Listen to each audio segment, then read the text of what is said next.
Hello, I'm Declan Harvey. On BBC Newsline this evening, cervical cancer patients were re-traumatised by failures in the system, according to independent reports. But some say the Health Minister still needs to call a public inquiry. I guess we're just feeling rather disgusted that there's been no outcome. It's going to be another report for a report for another report. These reports are never ending.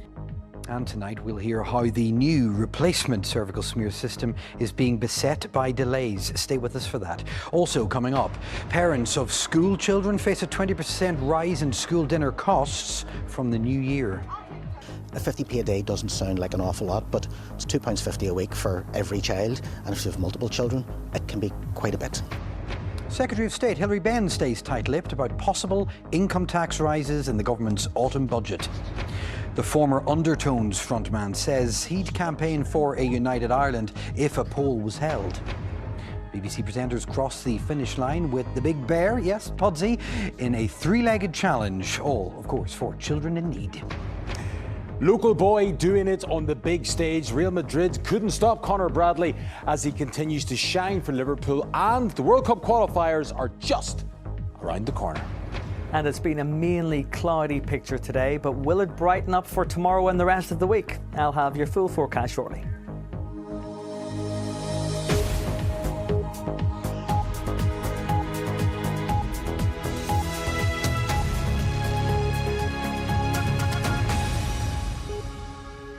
Tonight, the catalogue of failings in the Southern Health Trust, which led to thousands of women fearing they could have cancer.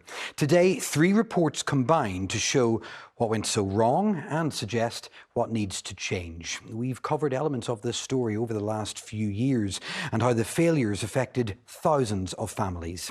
Today's reports focus on 12 women who had early signs of cancer missed, and then also, as a result of that, the more than 17,000 women who had their smear test reviewed.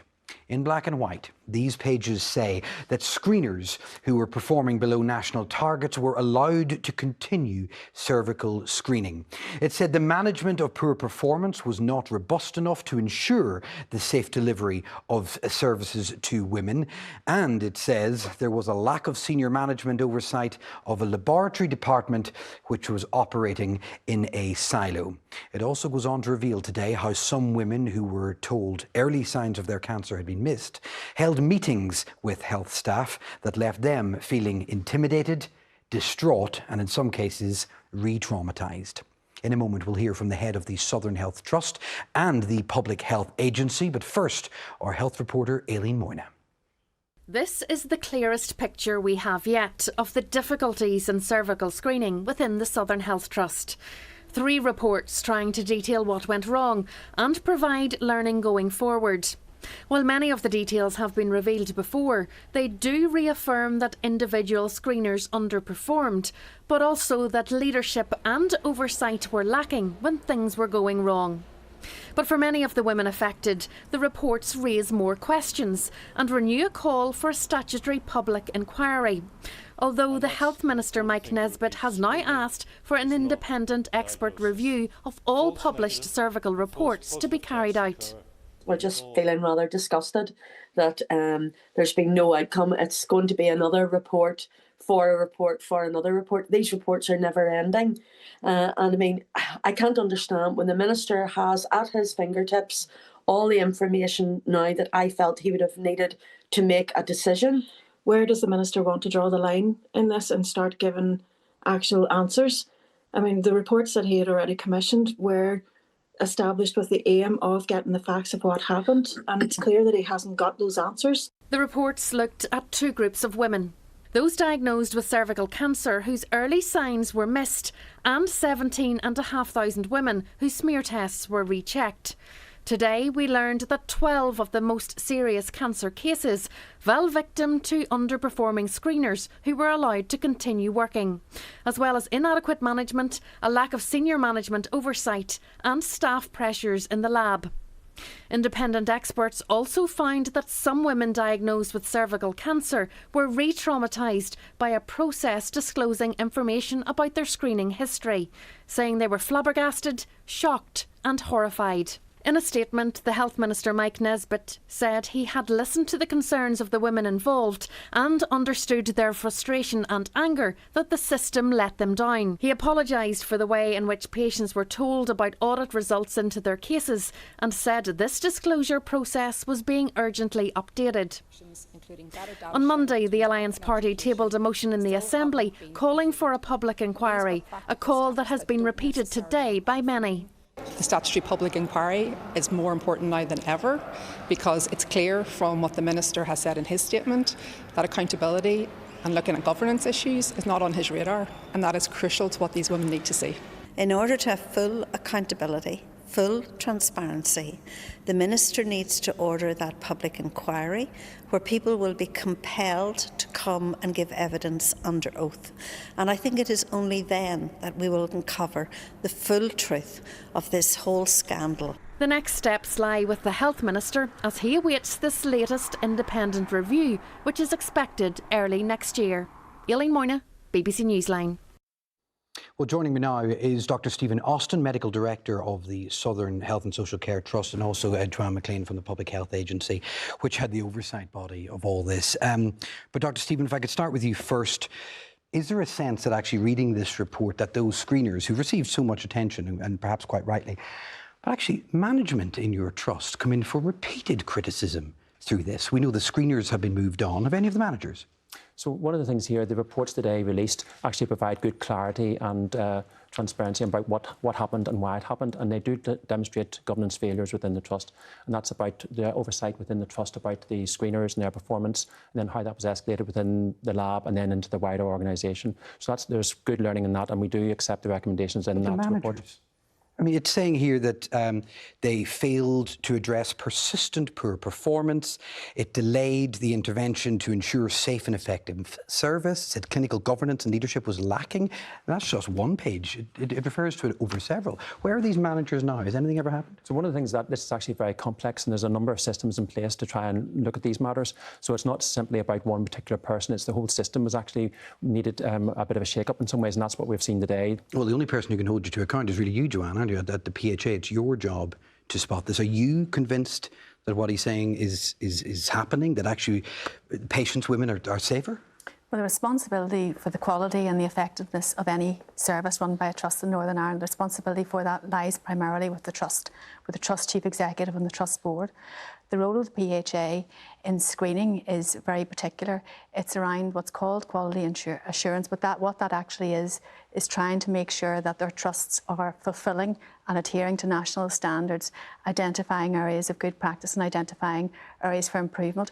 Ultimately, if there's improvement needed or issues that are identified that need to be addressed, those issues need to be addressed by the trust. That's one way of characterising it. The other way is to say you're the public health agency. The buck stops with you. Did you just not realise how serious the problems were? If you look in the report, it does note that concerns were raised by the team about the lab and the Southern Trust, but how those were formally conveyed back to the trust. It said they were softened. So I think how they were... Did you not realise how serious they were, or were you intending to kind of play them down? So I think that there was a gap between what was discussed at the meeting and what then went into the final report. The system is now centralised? Yes. It all goes through Belfast? There is one laboratory. It'll be much more straightforward to quality assure and to ensure that laboratory meets standards. So the laboratory has been up and running as the regional laboratory since the 1st of November 2024, so just over a year. It hasn't been without its problems. The equipment in the laboratory is due for replacement. All the equipment was due for replacement. So a new service is using old equipment that's battered and busted and needs replaced. So is that what we're saying? A new service is using the existing equipment. Yeah. There was a long-standing plan to replace that equipment. It's not up and running to its full capacity. Are you sending slides off to Gateshead to be checked because we can't handle it here? So the machines that have been broken for part of the summer are the machines that do the HPV testing. Right. So this whole new scheme is based around machines that aren't working? So the machines are due to be replaced. They haven't been working over periods of time. Whenever that happens, rather than allow a backlog to build up, they are sent off to Gateshead. The difference I think that women notice because the tests have to go to Gateshead is the turnaround time's a bit longer.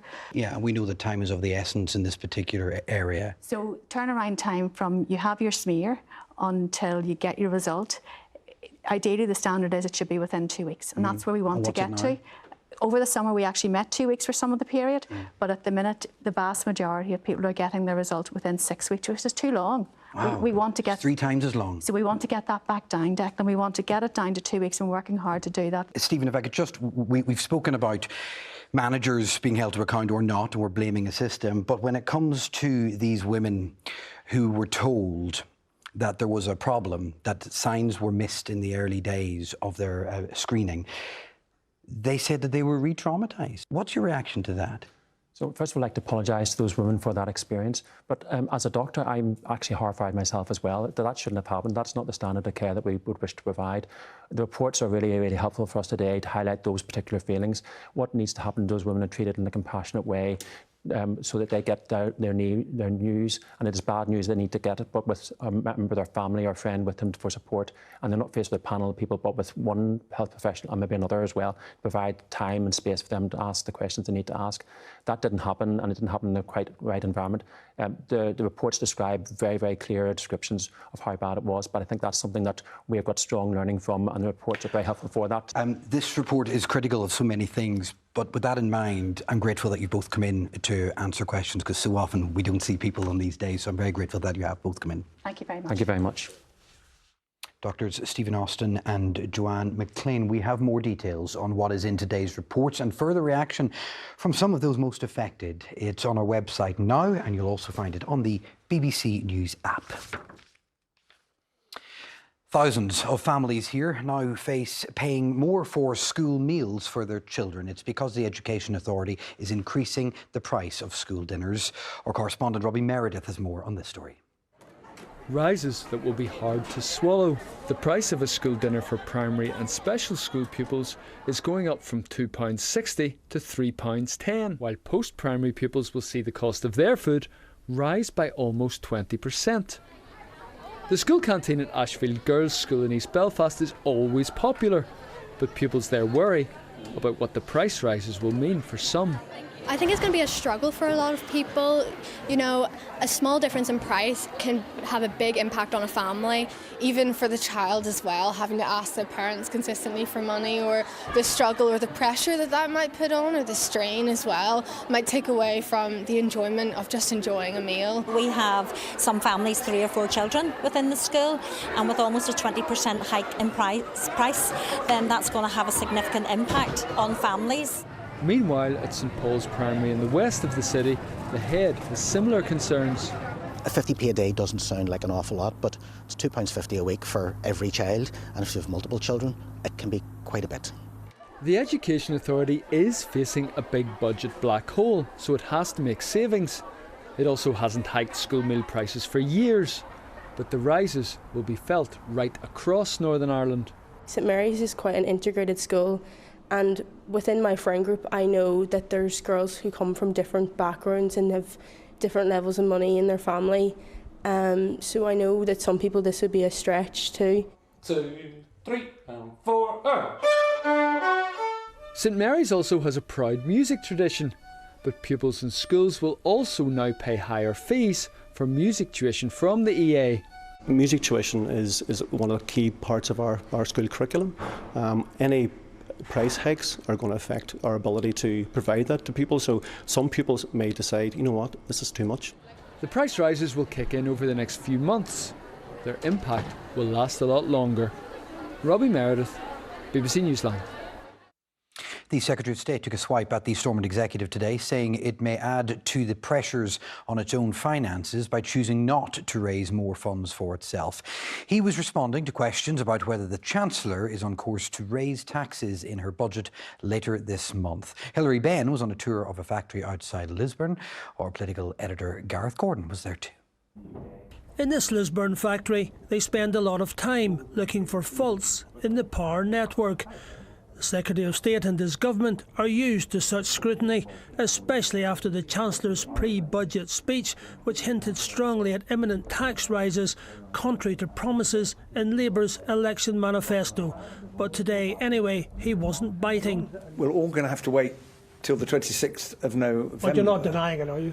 We're going to have to wait until the 26th of November to see what is in the budget, what the Chancellor set out yesterday, were the choices that faces the government. There are those who are arguing for a return to austerity, people who are making up fantasy figures about cuts in public expenditure that they think could be achieved. We're not going to go down that road. We cannot borrow more because £1 in 10 of the tax revenue that's being contributed at the moment is going on servicing the debt. But others have made up their minds and don't like it. There's a huge amount of money and inefficiencies across the system on things that people are doing that they don't need to be doing. Of course, if we look at the asylum system and the cost, for example, of asylum hotels across the UK being in the billions of pounds, these are issues that need to be resolved by the UK government. And of course, the Northern Ireland Executive has to play their part as well in terms of those efficiencies. All governments are facing difficult choices at the moment because of global economic circumstances. You saw what the Chancellor had to say in her speech yesterday about the challenge that the UK government is facing. It is always open to the Executive to raise more funds for itself. If it chooses not to do that, then that may add to the pressures. But being a government, especially in these days, is about making choices about how you spend the money that you've been given. It sounded like a challenge to the Executive. Hilary Benn didn't quite say it, but neither did he deny it. Tax rises are coming, and soon. Gareth Gordon, BBC Newsline, Lisburn. The SDLP MP Colm Eastwood has had a charge of attending an illegal pro-Palestine rally dropped after he accepted a formal reprimand. He'd been charged alongside others over the unnotified procession on the 14th of February last year. The charges were formally withdrawn at Londonderry Magistrates Court after a defence solicitor said Mr Eastwood had accepted what's known as an informed warning. The former Undertones frontman Feargal Sharkey has revealed it's likely he'd campaign for a united Ireland if a border poll was held. He's told the BBC's Borderland podcast that he now believes a unity referendum is inevitable. Here's Chris Buckler. Long before he was old enough to get his teenage kicks, Feargal Sharkey had been dragged into the world of campaigning by his parents. His formative years were ones of protest when people were kicking against the establishment. Mum demanded that we all piled into the car. We're driven from Derry to just outside Drogheda, where as a family we all took part in the People's Democracy march between Belfast and Dublin.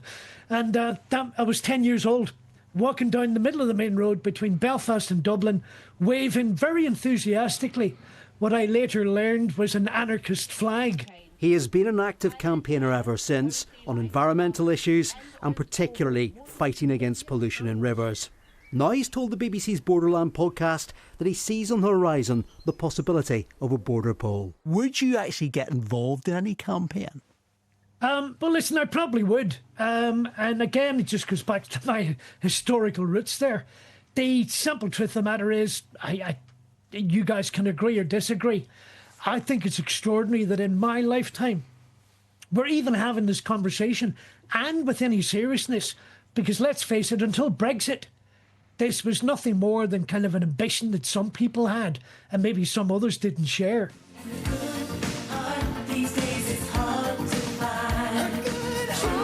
But winning hearts and minds will be a challenge for both sides if a referendum on Irish unity is ever held. Chris Buckler, BBC Newsline. And the latest episode of Borderland, UK or United Ireland, is available now on BBC Sounds or indeed everywhere you might get your podcasts. Now, a 25-mile three-legged walk was the Children in Need Challenge facing BBC presenters Kate Conway and Connor Phillips this week. They were due to finish in Newry late this afternoon. Our community correspondent Mark Simpson went along to see if they'd make it. It all started very early yesterday morning in Portadown. Kate's first three-legged partner was her radio show co-host, Vinnie Hurl. Oh, look out, look out. Puddle on the right. Puddle. Puddle. Is Pudsey okay? I think he is okay. As for Connor, he was okay too. His job yesterday was the evening shift. Hello, Pies Pass!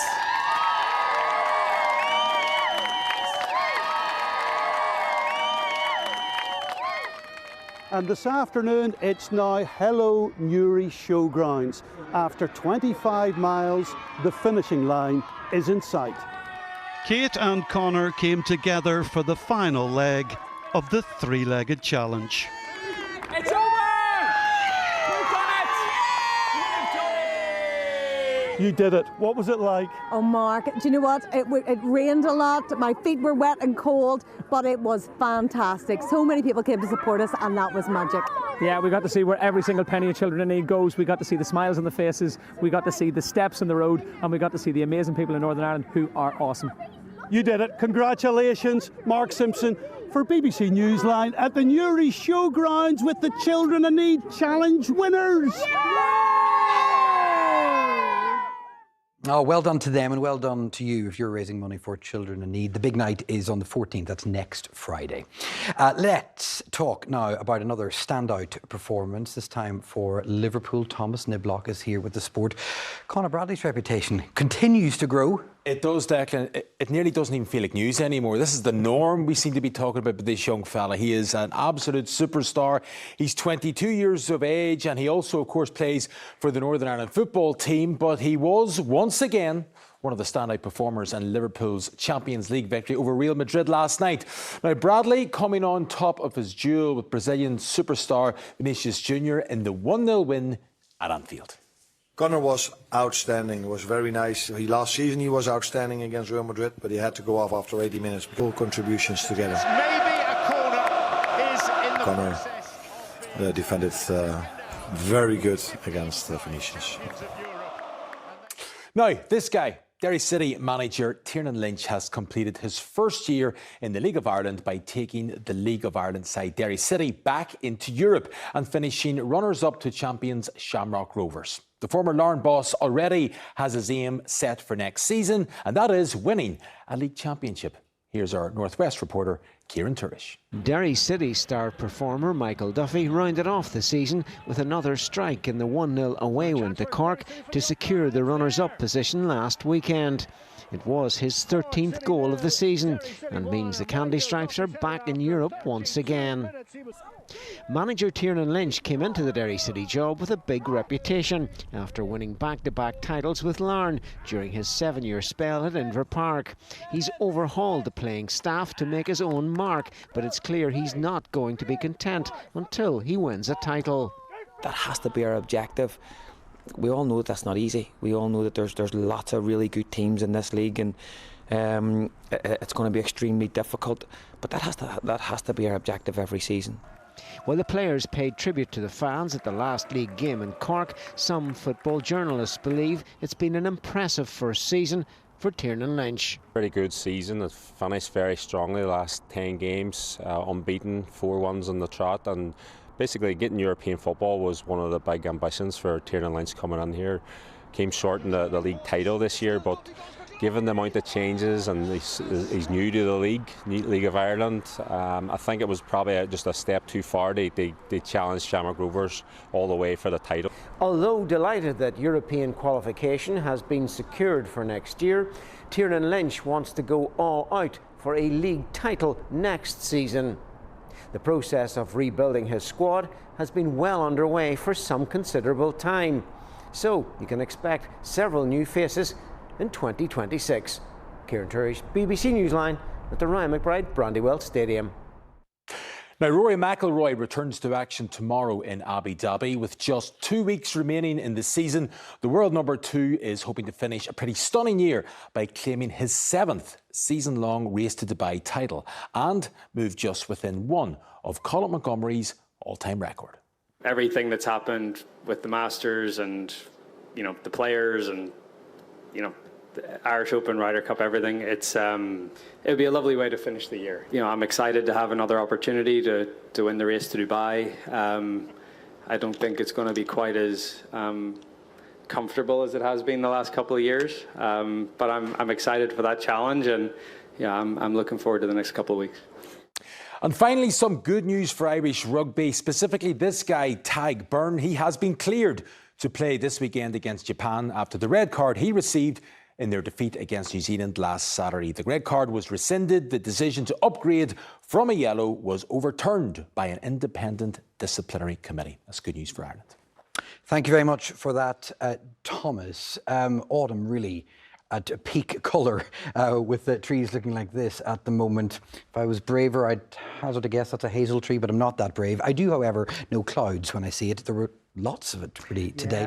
But there's a supermoon tonight. Is it going to clear in time, do you think? It doesn't look that way. I mean, last month, October, was the dullest October in more than 100 years, and that seems to have continued into November, I'm afraid. So yeah, if you're heading out and about hoping to catch a glimpse of the supermoon, it's not looking promising for most. We have just way too much cloud in the forecast, and it's even set to bring a few splashes of rain towards the east coast for a time, thickening overnight, bringing some patchy rain as well. But you will have noticed today very mild, 16 degrees in a few spots, and tonight temperatures not falling too far. We're looking at 12 or 13 Celsius. That's well above average for the time of year by about 8 degrees in some cases.